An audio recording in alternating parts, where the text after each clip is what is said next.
Let's start with this. Coach K's career is over. Duke will now have John Shire. He'll go on and do really good things, I imagine. It's funny. The TV rating for that Duke-Carolina game was massive. I tell my kids this all the time. All care about things that you care about. So choose things you care about, and we can enjoy them together. Don't fake it. And, college football and the NFL have a partnership. NBA and college basketball, for some reason, don't. But I think college basketball teaches the NBA a few things. I'm going to give you a list of players in the NBA, star players in the NBA, who missed a game over the weekend as of Thursday until right now. Here's a list of guys. LeBron, Anthony Davis, Steph Curry, Klay Thompson, Bradley Beal, Dame Lillard, Ja Morant, Devin Booker, Paul George, Kawhi Leonard, Jimmy Butler, Zion Williamson, Jamal Murray, Ben Simmons. I know they're all hurt. Yeah, in most cases they are. But what if they had one game left to win a championship? Some of those guys would make the floor. College basketball skill level isn't great. The officiating drives me nuts. But man, do they care. The college basketball media and college sports media is obsessed with players getting paid. I don't know. When I watch them, that doesn't appear to be what they really care about. They care about the game. And the sports media really cares deeply about when coaches yell at players. You know what's funny about that? These players cry for these coaches. They always have their back. You know who doesn't have a coach's back? The coddled NBA stars who often undermine their coach. Hard coaching matters, and it works, and hard parenting matters, and it works. And you saw it on display. This was a master's class in American sports. The Carolina center had a nasty ankle sprain during it. He said after, you'd have to cut my leg off for me not to play against Kansas on Monday night. 18 lead changes, 12 ties. Coaches occasionally barking at their players and barking at the officials and players crying afterwards. Yeah, like if you care, I care. The NBA has normalized missing starts. It bothers me. Maybe I'm too old school. I'm out of touch. But when you watch that game, it wasn't always the best officiated. You don't always think it's the best players. But man, do they care. And man, are they into it. And that game mattered to the student body and the players and the coaches. It mattered to the bands. It mattered to the stadium. It mattered to everybody. You can't fool people on that. As LeBron was taking another must-win Laker game off, a kid for Carolina said, "You just cut my ankle off. I'm playing Monday." How do I not love that? I'm sorry if I'm old school, but I was mesmerized by this. Not always the officiating, not always the coaching, not always the players, mesmerized by how much they care. And whereas college football and the NFL have a respectful partnership, the NBA appears to resent what college basketball is all about. So they create the G League. And yeah, a guy can make some money. I'm not against that. But I got to tell you, I wouldn't know who these college basketball players are when they go to the NBA if they didn't play college basketball.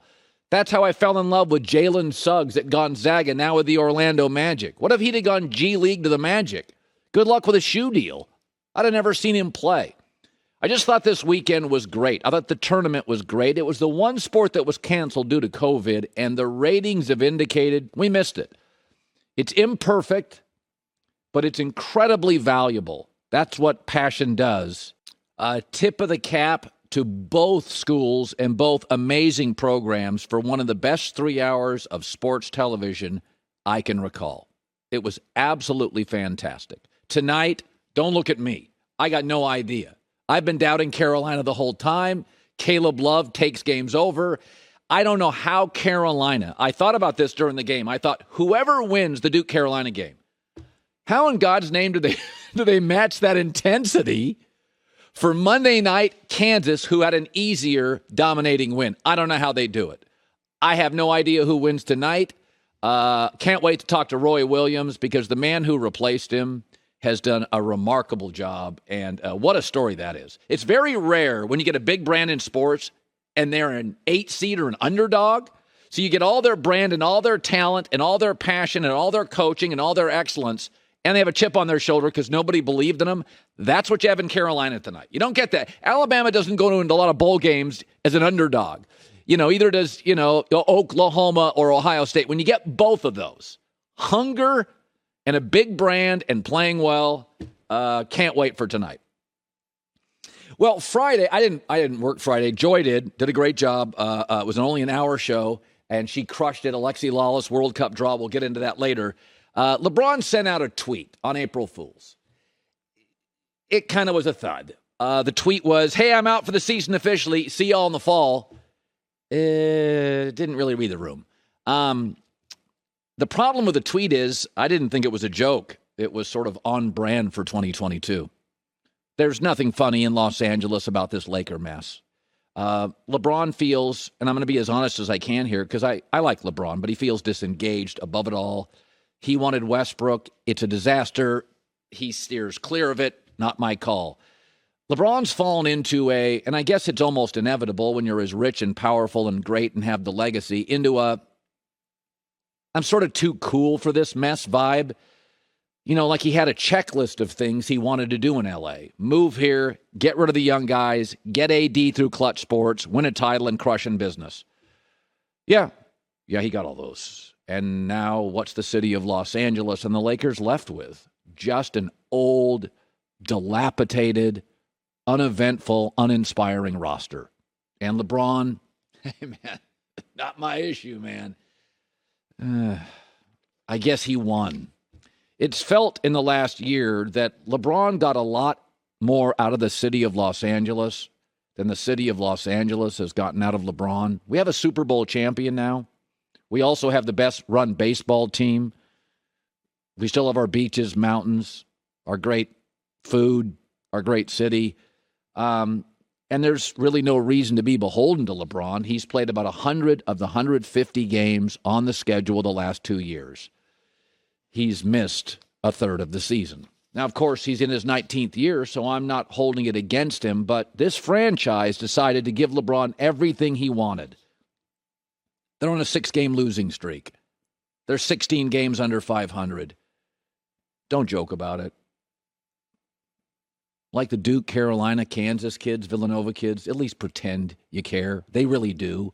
We know you don't. Kind of pretend you care. You won, you got AD, you blew up the roster, you got your title, you got your brand, you made all your money. I don't resent any of it. But this is your mess too. Be nice if you occasionally cared and owned it. That April Fool's tweet landed exactly how it should have. Really, really poorly. Hi, everybody. Thanks for watching. Subscribe here to get the latest from the show. Also, be sure to check out more of the best clips from The Herd or go watch a few segments from other shows on FS1.